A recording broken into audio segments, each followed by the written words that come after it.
Hello दोस्तों, आज हम इमसाल 30 बाब और उसकी 5वीं आयत को मिलकर सीखेंगे। तो पहले मैं आपको पूरी आयत सुनाऊंगा और आप ध्यान से सुनेंगे। फिर एक लाइन मैं बोलूंगा और आप उसको दोहराएंगे और आखिर में हम मिलकर पूरी आयत को बोलेंगे। तो क्या आप तैयार हैं? अब मैं आपको पूरी आयत सुनाऊंगा और आप ध्यान से सुनेंगे। खुदा का हर एक सुखन पाक है, वो उनकी सिपर है जिनका तवक्कुल उस पर है। इमसाल 30 बाब 5वीं आयत। अब मैं एक लाइन बोलूंगा और आप उसको दोहराएंगे। खुदा का हर एक सुखन पाक है,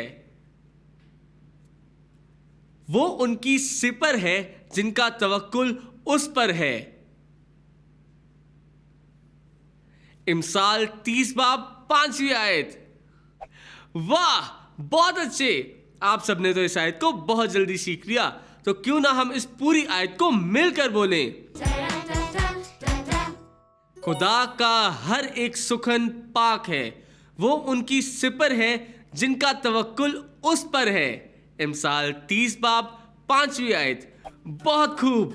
आज आपने मेरे साथ मिलकर बाइबल की एक नई आयत को सीखा। इस आयत को हमेशा याद रखें और दोस्तों को भी सिखाएं। अगली दफा मिलेंगे और साथ सीखेंगे बाइबल की नई आयत। तब तक के लिए बाय बाय।